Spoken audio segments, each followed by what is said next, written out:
Assalamualaikum dan salam sejahtera. Anda sedang menonton Awani Pagi bersama saya Hakim Rahman.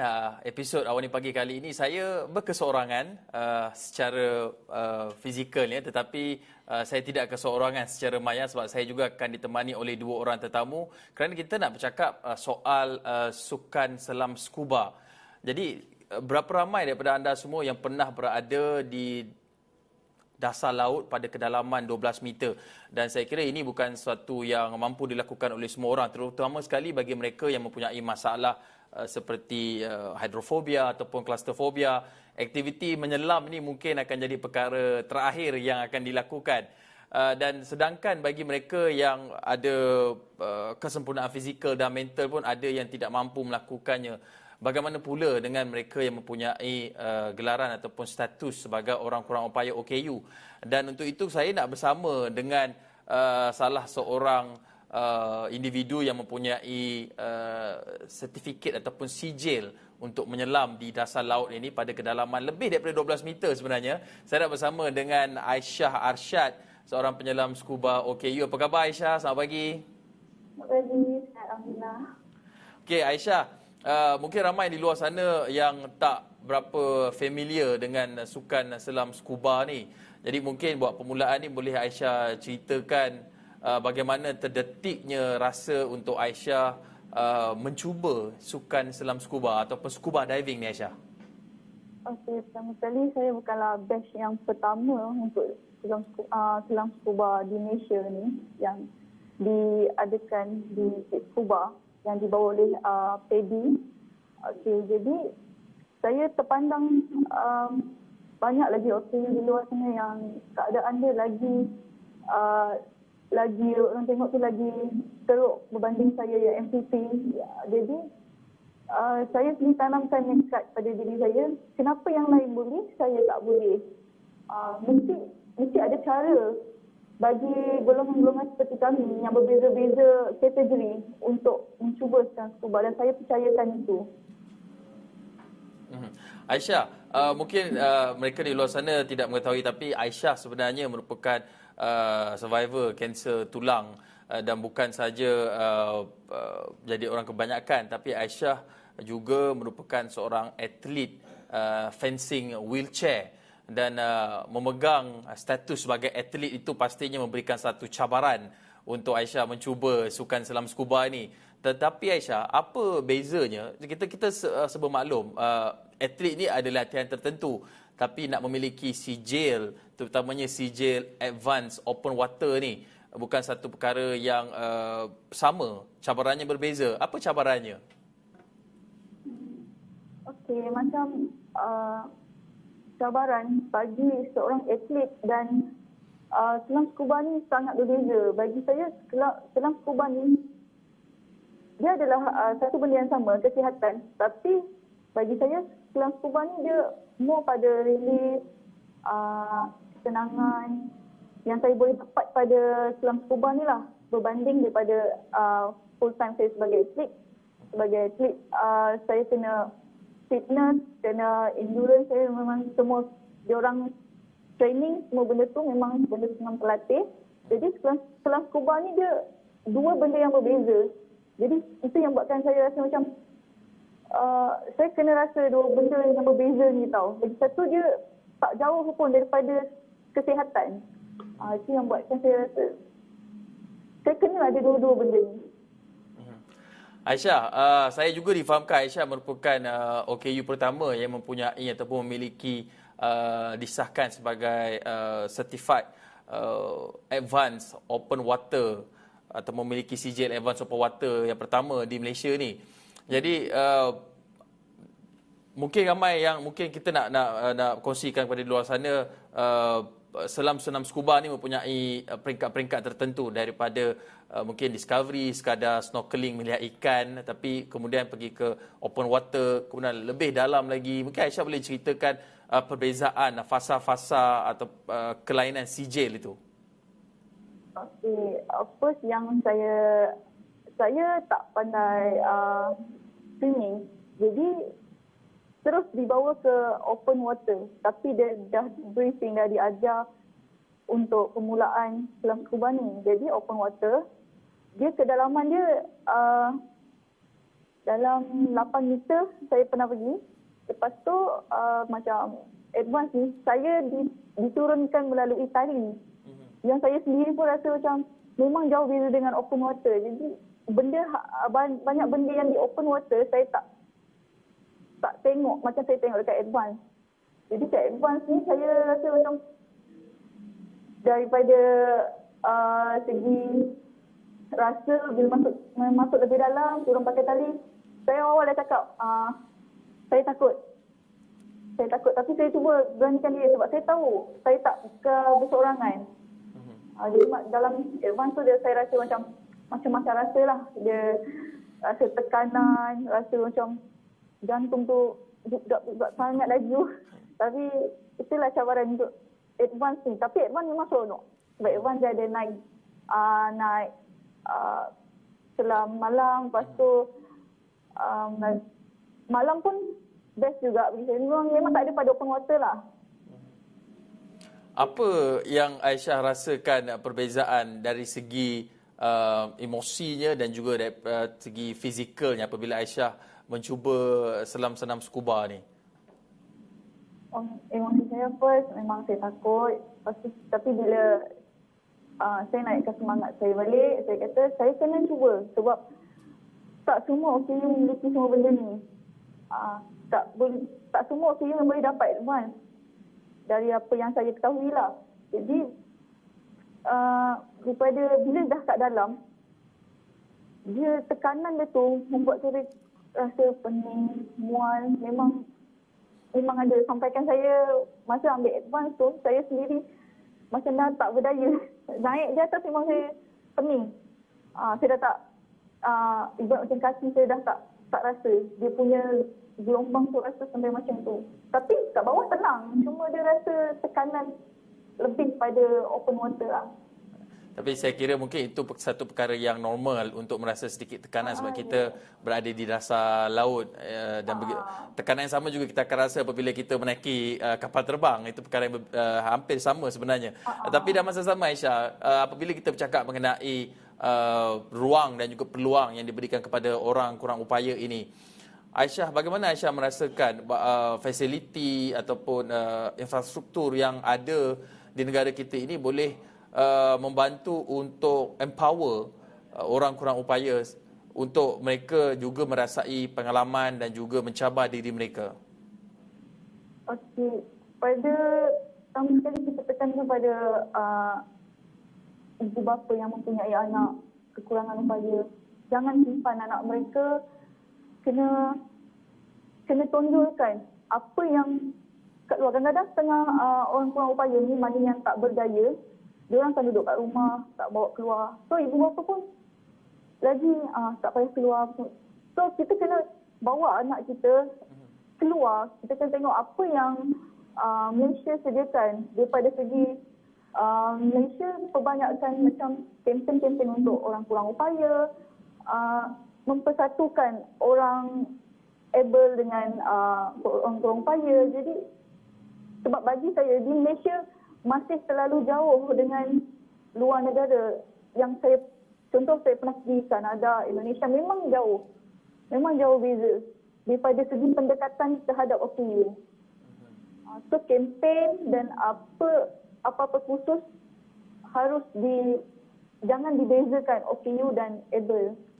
Integrasi ataupun penyertaan dalam masyarakat antara golongan EKU dan juga normal itu satu elemen penting sebenarnya. Dan kita berterima kasih kepada pihak Dive Hard Malaysia, sebuah NGO yang menyediakan platform, ruang dan juga encourage OKU ini untuk mencuba sukan atau aktiviti air, terutamanya sukan selam scuba.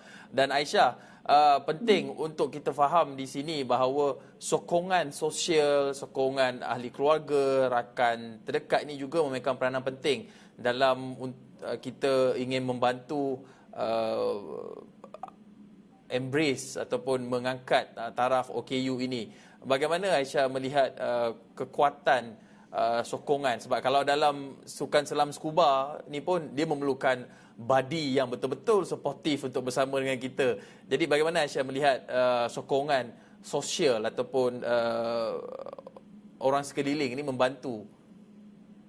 Okey, orang sekeliling saya pun daripada Limpik, saya daripada ramai-ramai kawan di luar dengan Kids Scuba punya staff. Jadi saya kagum apabila melihat Kids Scuba punya staff yang telah di training.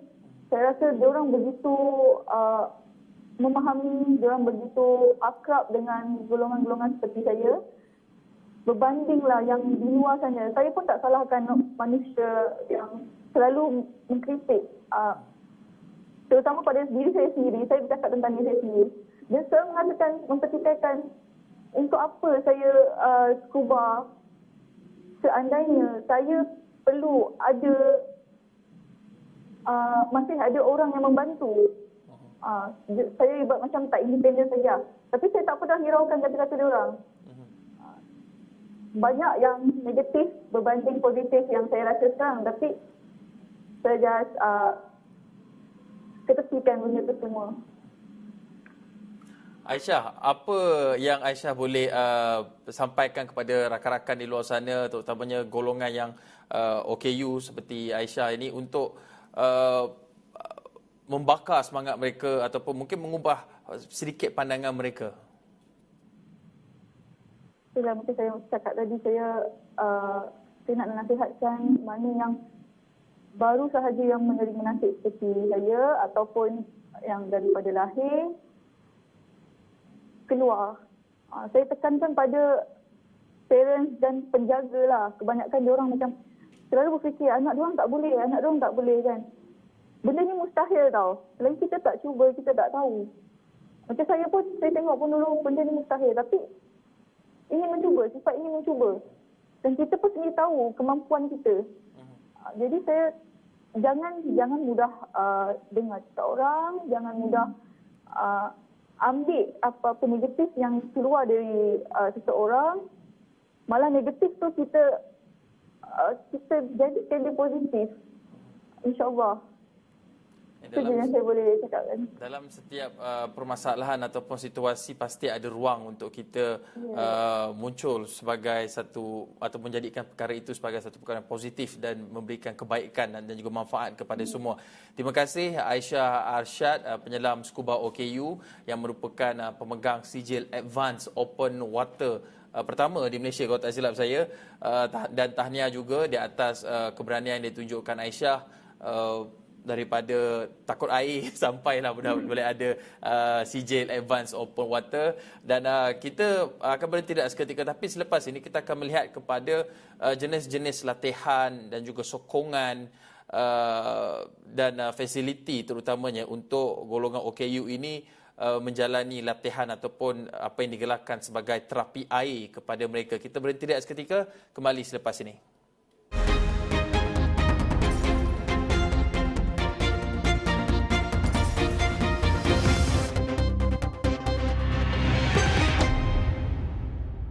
Bertemu kembali dalam Awani Pagi. Tadi kita sudah berbincang ataupun bercakap, mendengar pengalaman daripada Aisyah Arshad, seorang OKU yang mempunyai sijil Advanced Open Water, yang merupakan orang OKU pertama yang memiliki sijil tersebut.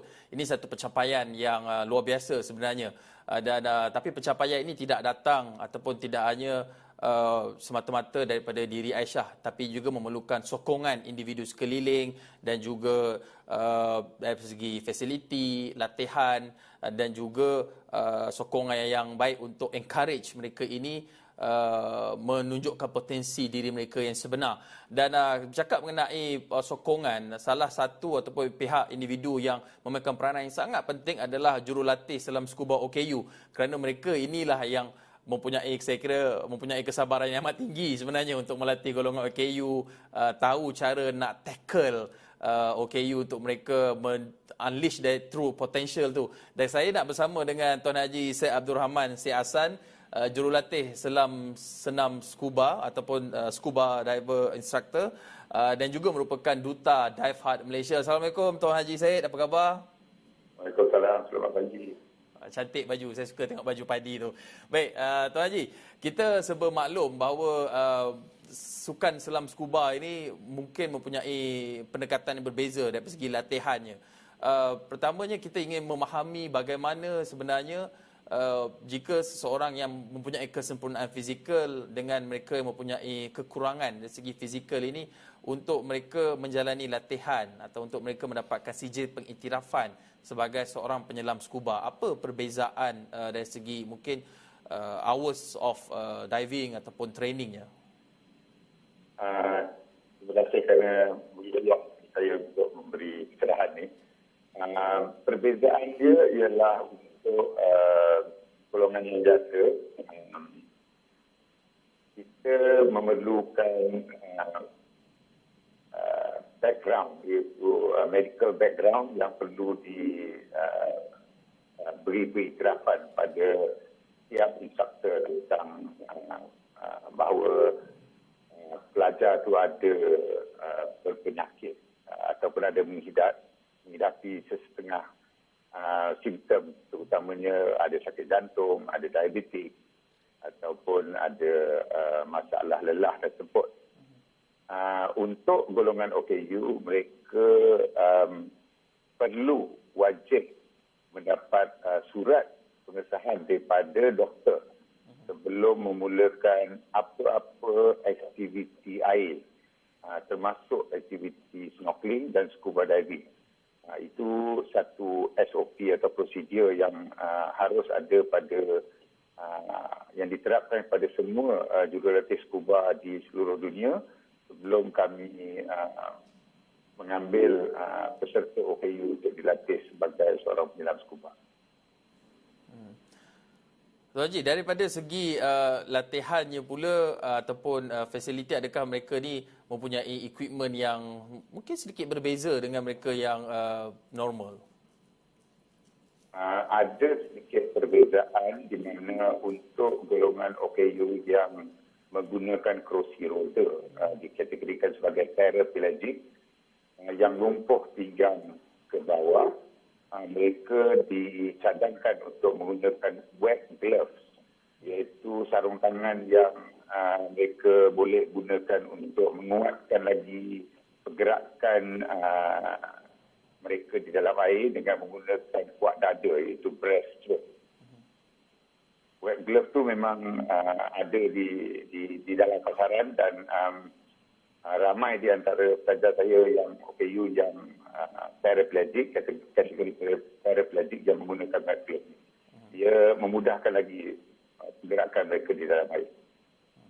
Latihannya mempunyai latihan yang tertentu, peralatannya juga ada peralatan yang khas kepada untuk golongan OKU ini. Tetapi sepanjang Tuan Haji Said mengajar ataupun melatih mereka ini, apa sebenarnya yang menjadi halangan kepada OKU ini untuk mereka meneruskan aktiviti sukan air ini, ataupun sebenarnya di peringkat awal sekali, apa sebenarnya halangan untuk mereka menyertai sukan ini?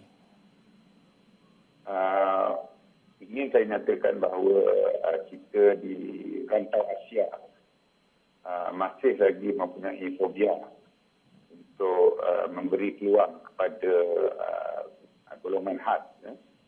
Terutama sekali ada keluarga yang masih lagi tidak confident tentang kebolehan setiap ahli keluarga yang OKU. Ini harus diperbaiki kerana di Malaysia terdapat banyak infrastruktur untuk OKU yang telah dipertingkatkan dan juga ada setengah sukan yang boleh diwakili oleh golongan-golongan OKU. Saya beri contoh ialah sukan Paralimpik kita, di mana skuad Paralimpik Malaysia telah memenangi banyak anugerah dan juga kejayaan di peringkat antarabangsa.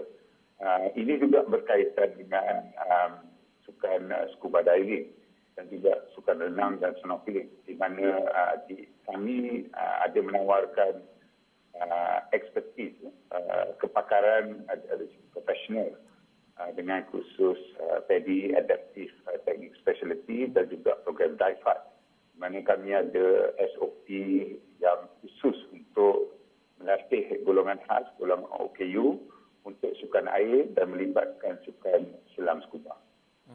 Tuan Haji, kita ingin memahami bahawa apa yang menghalang OKU di luar sana ini dan juga mungkin kekangan yang menyebabkan mereka rasa sedikit was-was adalah mungkin dari segi kurangnya pendedahan terhadap kebaikan atau manfaat yang boleh diperoleh daripada aktiviti sukan selam scuba ini. Bukan saja untuk orang normal yang mungkin ada apa ni orang kata hydrophobia ataupun claustrophobia, tapi sebenarnya ia dapat memberikan manfaat kepada OKU. Mungkin sikit sebanyak Haji boleh jelaskan apa manfaat aktiviti selam scuba ataupun aktiviti air ini kepada OKU? Kelebihan sukan air yang melibatkan water therapy dan juga kelebihan sukan selam scuba bagi golongan OKU yang melibatkan zero gravity banyak memberi kelebihan kepada golongan OKU. Contohnya golongan OKU yang paraplegic yang menggunakan kerusi roda, di mana jika mereka dibawa ke kawasan air ataupun dalam definisi selam scuba kami bawa mereka ke bawah permukaan air, mereka akan rasa satu sensasi yang bebas dengan akunan badan yang menggunakan sistem zero gravity. Mereka akan rasa bebas dari menggunakan kerusi roda dan kami akan latih mereka dengan pergerakan yang betul, dengan prosedur yang betul. Jadi mereka boleh bergerak daripada satu tempat ke satu tempat tanpa menggunakan kerusi roda dan menggunakan tangan, dibantu oleh jurulatih yang bertauliah daripada PADI ataupun daripada DIFAT. Lagi satu ialah dari segi medical science. Ini telah dibuktikan sebagai dive therapy ini banyak memberi kelebihan dari segi psikologi dan juga mentally kepada setiap peserta-peserta OKU. Ini telah dibuktikan dari peringkat antarabangsa di Johns Hopkins University di Amerika. Mereka telah membuat satu jurnal ataupun research tentang how dive therapy helps the special community, especially people with wheelchair. Kita bercakap mengenai kebaikan atau manfaatnya, tetapi dalam masa sama mungkin mereka di luar sana berasa sedikit was-was dengan keadaan ataupun fasiliti yang ada. Kita nak melihat dalam konteks yang lebih besar di sini. Bagaimana Tuan Haji melihat infrastruktur ataupun fasiliti yang ada ini, yang ada ketika ini, bagaimana ianya mampu untuk menyokong perkembangan ataupun menyelahkan potensi sebenar golongan OKU ini. Bukan saja dari segi fasiliti air tapi juga fasiliti secara umumnya.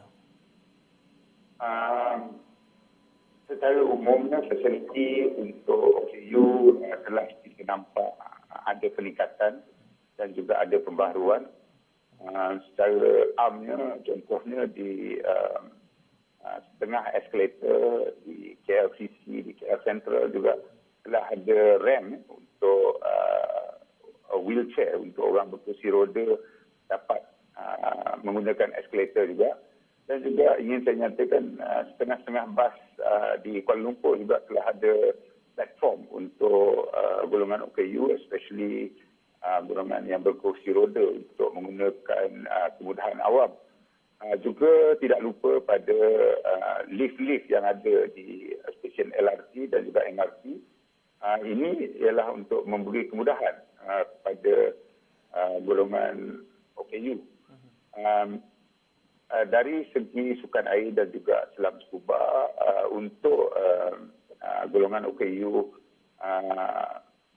melancong, travel ke destinasi pulau, ada pembaharuan di setengah-setengah pulau jeti di setengah-setengah tempat yang mengadakan ramp untuk OKU, di mana kita boleh menolak kerusi roda sehingga ke tepi jeti untuk proses pemindahan transfer daripada jeti ke dalam bot untuk memudahkan peserta-peserta OKU diberi peluang untuk melihat keindahan pulau-pulau destinasi pelancongan di Malaysia. Baik, terima kasih Tuan Haji Syed Abdul Rahman Syed Hassan, jurulatih selam scuba dan yang juga memfokuskan kepada melatih golongan OKU ini dan dalam masa sama merupakan ambassador ataupun duta Dive Hard Malaysia, sebuah NGO yang menyokong ataupun mengangkat individu kelainan upaya ini untuk mereka menyertai proses integrasi dengan masyarakat dan juga menonjolkan potensi sebenar diri mereka, terutamanya melalui sukan ataupun aktiviti air. Terima kasih sekali lagi kita ucapkan, dan pastinya apa yang disebutkan oleh Tuan Haji Syed itu tadi diharapkan mampu untuk membuka mata mereka di luar sana, sama ada penjaga ataupun ibu bapa, untuk tidak membiarkan anak-anak OKU ini berada dalam dunia mereka sendiri, tapi sebaliknya menyertai ataupun meletakkan mereka dalam situasi di mana mereka juga boleh merasai pelbagai pengalaman di dunia ini. Dan soal fasiliti juga sudah ada penambahbaikan, peningkatan dari masa ke semasa, terutamanya secara umumnya dan juga apabila melibatkan aktiviti sukan selam scuba. Dan kita juga mempunyai salah satu fasiliti di Kajang di bawah seliaan Tuan Haji Syed Abdul Rahman untuk melatih golongan OKU ini. Tapi dalam masa sama kita harapkan sokongan masyarakat untuk sama-sama membantu memberikan yang sokongan yang terbaik untuk mereka dapat merasai pengalaman seperti mana yang dirasai oleh manusia normal. Terima kasih sekali lagi kita ucapkan, dan sekian saja Awani Pagi. Saya Hakim Rahman. Assalamualaikum. Salam hormat.